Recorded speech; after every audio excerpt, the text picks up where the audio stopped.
Bismillahirrahmanirrahim. Assalamualaikum warahmatullahi wabarakatuh. Baraya Priangan. Kita kembali lagi ketemu di Perspektif. Kali ini saya ketemu senior sekaligus junior saya, yaitu Pak Nan. Pak Nan ini adalah Ketua Komisi 3 DPRD Kota Tasikmalaya yang ketika masuk DPRD dia diidentifikasi masih anak muda karena sukanya motor-motoran, karena gayanya gaya yang milenial sekali. Apakah milenial ini ketika masuk ke DPRD jadi konservatif atau apa? Kita akan buka-bukaan hari ini. Kita akan membahas soal peluang kaum milenial masuk di parlemen, baik DPRD kota maupun provinsi maupun DPR RI tentunya. Apakah sebagian aktivis di kalangan milenial mengeluhkan karena mereka tidak memiliki kesempatan untuk masuk parlemen? Bahkan mungkin ada yang sebagian besar apatis dengan politik ini. Saya akan tanya satu pertanyaan saja, Kang Nan. Kurang buka-bukaan, secara terbuka. Jadi tidak ada hal yang disembunyikan nih. Gimana nih peluang milenial masuk di parlemen? Masih ada waktu nggak sekarang? Masih ada. Kok masih belum ada. Penetapan toh? Masih panjang ceritanya. Tahapan juga belum dimulai nih. Tahapan untuk ke pemilihan legislatif gitu kan. Jadi itu kan masih panjang. Pendaftar partai politik masih membuka Iya, membuka pendaftaran. ruang gitu kan dengan lapang dada gitu kan untuk bisa para milenial berperan aktif atau turutlah dalam kancah pemilihan legislatif, karena kan tahun 2004 itu kan sebenarnya tahunnya milenial gitu kan, karena kan 60% kan data itu kan mereka yang lebih dominan gitu kan. Iya, berarti para milenial ini harus berpikir bagaimana menggeser orang tua. Begitu Pak Nan. Boleh saja kalau kampanye Seperti dulu. apa yang dilakukan oleh Pak Nan di Dapil 1. Itu kan geser orang tua ya. Takdir itu takdir. Takdir. Gimana peluangnya? Besar atau kecil? Kalau saya tetap optimis, seperti halnya saya gitu kan, sudah aja kalau masuk sudah aja siapapun, saya waktu itu tidak melihat incumbent. Ya sudah aja, kita fight, tarung saja. Wah, berjuang. Ini dia nih, harus punya mental petarung berarti. Fight saja. Aduan we kolot begitu. Iya. Nah, saya tidak berpikir incumbent seperti apa, sudah. Oke. Saya turun ke lapangan gitu kan. Ya silaturahmi gitu kan. Ya udah, terus aja melakukan saya sekemampuan saya tentunya. Padahal milenial mah karena ulin kan ya. Iya. Jadi sebenarnya peluangnya lebih besar daripada kolot. Ya, loba ulin. Kalau kolot, iya kan loba ulin, kumpul-kumpul gitu kan, panggih jeung babaturan, jeung teman, sahabat, keluarga tentunya. Iya. Gitu. Ya, Oke. betul. Peluangnya berarti sangat besar. Sangat besar. Baraya yang milenial nih, kaum muda, ini buktinya 39 tahun Ya, betul. duduk di DPRD dan moncer melejit jadi ketua komisi. Gila. Takdir itu mah. Takdir apa usaha? Kan nggak mungkin diusahakan. Kok masih carana yang ora keneh nya sub DPRD lalu jadi pucuk pimpinan lagi di komisi. Jadi ngora itu komparatifnya siapa gitu kan? Kalau yang usianya 50, ya tentu saya lebih muda. Tapi kalau yang 25 tentu saya lebih seperti itu. Tergantung siapa yang dibandingkan gitu kan. Iya. Terus Karena saya masa transisi milenial. apa yang harus dilakukan oleh kaum milenial nih supaya masuk partai politik, bisa daftar, Ya tentunya bisa berkiprah dan memiliki posisi tentunya. Ya tentunya harus punya sejauh mana tentunya kan ya kegiatan yang dilakukan ya tadi itulah kemampuan-kemampuan di masyarakatnya tentu. Dan sejauh mana tentu kan harus punya aktivitas kegiatan gitu kan. Tidak mungkin berangkat dari ruang yang kosong, yang hampa gitu kan. Tentu harus berangkat dari ruang yang isinya apakah setengah, seperempat atau 3/4 saya tidak tahu. Itu dikembalikan kepada setiap orang gitu kan. Tetapi kan untuk saya pengalaman adalah saya berangkat dari ruang yang isi gitu loh. Dengan perjalanan ketika pulang di Yogyakarta itu banyak ceritanya kan dari pulang lulus 2006 Timana. dari Jogja. IAIN. Saya 98, pulang 2006. 8 tahun saya di Yogyakarta. Kolot Gitu ya, kan. kolot di Jogja. Kalau saya cepet 3 tahun setengah. Oh iya pasti itu. ada amalan khusus kalau itu soalnya. Soalnya yang aku tahu kan mau motoran aja kerjaannya kan dari dulu. Ya betul. Vespa. Ya karena itu hobi. Saya bilang Vespa saya itu first wife, istri yang pertama dulu di Jogja. Kalau sekarang second wife. Istri Iya. yang kedua adalah Vespa. Karena ada murid saya ya. Yang jadi istrinya. Betul. Oke Kang Nan. Apakah hobi itu bisa jadi modal politik? Bisa. Tentu itu tapi kan emosional harus terbangun, tidak ujug-ujug lah. Gitu kan, Iya. tidak ujug-ujug gitu. Tetapi kan saya juga sudah berproses berapa tahun gitu kan jadi pengurus di sekretaris. Berinteraksi ya. Ya berinteraksi, yang penting ada komunikasi gitu kan dan ya tadi loba ulinnya silaturahmi teh gitulah mau diterjemahkan dalam bahasa agama gitu kan. Tadi mental lah gitu kan. Modal utama mental. Mental. Yang keduanya apa? Jangan dulu ngomong uang, nanti bahasan sendiri ngomong uang. Ya tadi jejaring lah tentunya. Jari.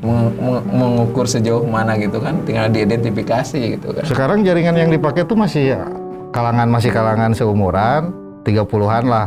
Oh saya masuk semua. Oh jadi Kakolot asup. Masuk semua. Tetapi saya senang karena saya genrenya di anak muda. Saya lebih senang di anak muda, bergaul dengan anak muda. Karena saya berangkat dari ketua pemuda lah kalau di lingkungan saya. Gitu. Asik dong, nggak minta toa ya, nggak minta pompa air. Enggak. Saya Nanti kita bahas yang itu. Ya, gitu saya mah. Waktu pertama nyalon itu ada prediksi menang apa enggak? Ya, Maksudnya udah ukur-ukuran, oh ini nih basisnya. ya saya harus optimis gitu. Kalau nggak optimis kan nggak jadi doa. Harus punya optimis, tapi kan mengukur gitu kan. Kalau optimis sih gampang, aku juga pernah nyalon dulu optimis. Cuma eleh kan. Kan optimis itu menjadi suplemen tadi mental itu. Kalau udah Ya. ciut itu kan susah. Selain sama panggung gitu kan. Selain optimis, gimana teman-teman bisa percaya Kang Nan rek nyalon dewan? Naon sih cero? Maneh mau nyarek nyalon dewan kan gitu kan, lamun sebayaan gitu. Enggak. Iya. Ya tidak pastilah orang itu nyinyir gitu karena banyak hal. Saya kan tidak diduga paling pendatang baru itu suara itu 2.000. Target waktu itu saya 3,5. 3.500 dapil 1. Dapil 1. Gila. Paling tidak saya dapat 3.000. Namun cek bahasa Sunda nama edan eta teh. Gitu. Dapat suara berapa? 3.150. Wis. Luar biasa emprak. Emprak. 3.100. 50. Luar biasa. Saya gitu target. Di antara itu 3.350 gitu kan. Yang membantu kerja politik di itu teman-teman juga ya? Ya teman-teman lah tentunya karena kan tentu orang tua yang berkiprah besar gitu kan. Oh ada orang tua juga. Tentu orang tua yang sudah melalang melintang gitu kan. Cuma saya kan ikhtiarnya kan di lapangan tadi dalam ruang yang isi itu gitu kan. Karena sepulang itu kan tidak diam tapi kan main teh tidak kudu gerak gitu kan jalmi mah. Jadi Ji mental fighter, petarung, yang kedua optimis, yang ketiganya perhitungan yang matang. Tentu. Iya, tentunya kan tadi diidentifikasi jaringannya, si Pulan, si Jaya di kemana gitu, harus dihitung kan. Baturan SMP-nya, itu baturan SD, wargi di mana gitu kan, sudah itu identifikasi yang terdekat lah, gitu kan. Yang dengan diri kita siapa, udah aja dihitung. Siapa? Oh. Sekian gitu kan, di mana lagi kan itu hitungan kurang lebih kan seperti itu. Nah kaum milenial kan pengen tahu Kang Nan ngampanyein apa? Pilih Nan untuk kesejahteraan atau apa? Kalau saya waktu itu punya visi maju kampungnya sejahtera warganya. Oh, itu visi saya. Lebih spesifik ke kampung. Iya, saya gini karena bagi saya gitu kan ya mau berangkat ke kota Tasikmalaya gimana? Wong kampung halamannya tidak dimajukan, tidak diikhtiarkan. Saya berangkat dari kampung halaman. Saya sebagai ketua RW, visinya itu. Saya bawa ke dewan, visinya itu. Memajukan kampung? Iya, maju kampungnya, sejahtera warganya, gitu kan. Kalau sejahtera itu kan bagi saya tidak diukur dengan materi gitu kan. Berarti milenial teu kudu muluk-muluknya kampanye. Ya tidak, tetapi Modal kasep bisa, lamun bisa gitu mah. itu mah. Modal gelis bisa. Ya. Ya tadi teh karena saya berangkat dari kampung halaman, orang lembur lah gitu, orang kampung, abi mah jujur.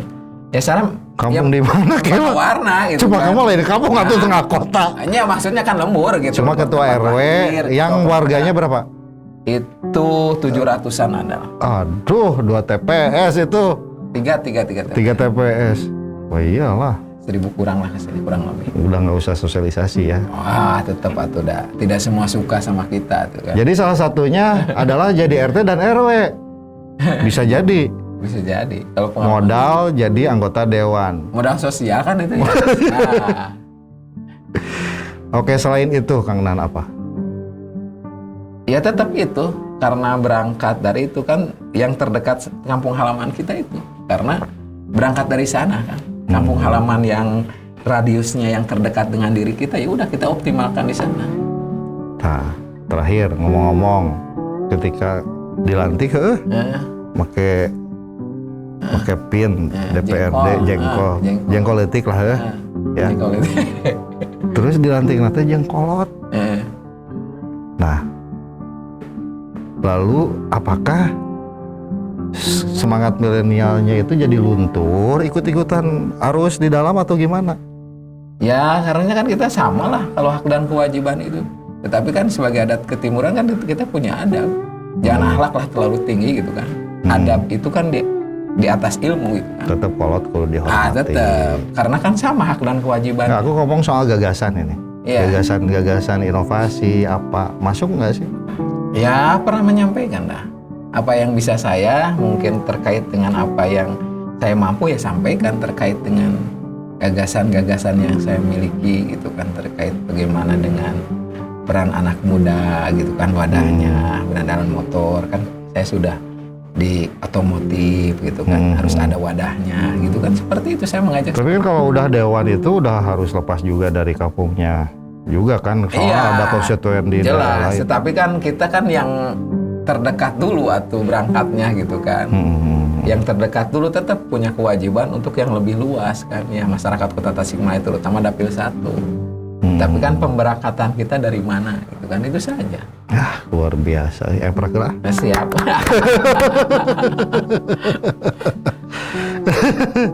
Terakhir Kang Nan, kumaha bahagia tuh jadi dewan? Jalani, syukuri, nikmati. Ada. Tapi geus tarek kolot aja namanya, petak ada cara berpikir kayak gitu. Ya kumaha nih kan pilihan bungan saha yang jadi dewan. Tah eta nyangka tuh sih baheula jadi. Tapi ikhtiar kadinya mah aya, tapi untuk terpilih dan tidak saya kan berproses. Henteu punya nyangka tuh. Saya tidak nyangka tetapi saya eta kunci nama. Teu nyangka heuh. Iya, tapi kan ikhtiar itu dilakukan gitu loh. Ya, prosesnya dilakukan. Dilakukan. Saya membuat rel gitu kan. Rel ini sampai tidak gitu loh. Kan saya punya rel. Oke. Tentu saja banyak yang beliau lakukan, diantaranya jualan bandrek Pak Wali. Betul.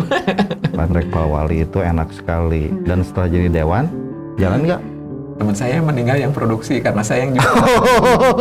Jadi berhenti saudara. Gitu bandrek Pak Walinya karena udah nggak ada yang produksi. Saya. Tapi itu sosialisasi juga ya lewat bandrek Pak Wali.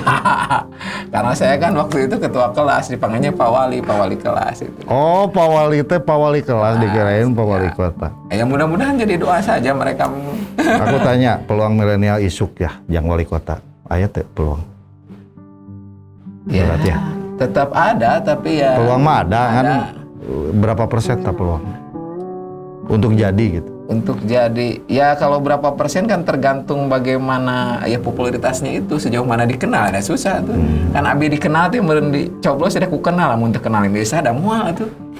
Kan gitu logikana. Ya benar. Ya. Aya anu salah milih. Moal eta. Eta mah 0,0% eta mah. Teu kahaja. Eta mah hari gini gitu kan. Dongeng eta mah. Tapi ada istilah NPWP ya. Naon NPWP teh? Nomor piro, wani piro. Kita akan bahas di perspektif episode berikutnya soal berapa biaya yang harus dikeluarkan untuk memenangkan legislatif DPRD Kota Tasikmalaya. Terima kasih. Assalamualaikum warahmatullahi wabarakatuh. Waalaikumsalam warahmatullahi wabarakatuh.